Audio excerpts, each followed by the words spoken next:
नमस्कार दोस्तों, फिर से हम रउआ लोग के बीच में आ गइल बानी।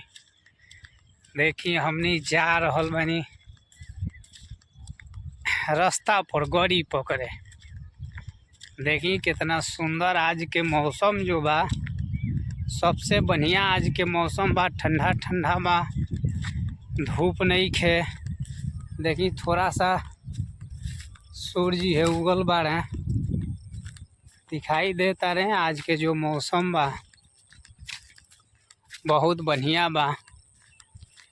आज हम सब के बीच में मौसम जो भगवान बहुत बढ़िया कृपा कइले बाड़े। धूप नहीं खे, ऐसे मौसम बड़ा सुहाना बा। रउआ सबके बीचे आज के मौसम हम लेके आइल बानी। कितना सुंदर मौसम बा, कितना हरा भरा भी दिखाई देता। चारों बगल हरियाली ही हरियाली बा। देखी आज के जो मौसम बा कितना बढ़िया बा। ऐसे मौसम होए बहुत बढ़िया लागेला, आनंद आवेला।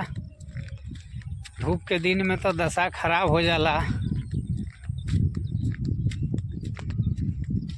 चलिए आगे हम चलतानी। अब देखिए बकरी के फार्म बा,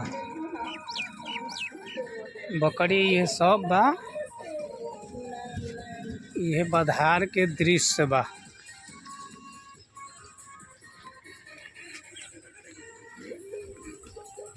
कितना आज के मौसम जे बा आनंद बा। आज ठंडा ठंडा मौसम बा, धूप नहीं खे। देखिए आज कितना सुहावन सब लाग रहल बा।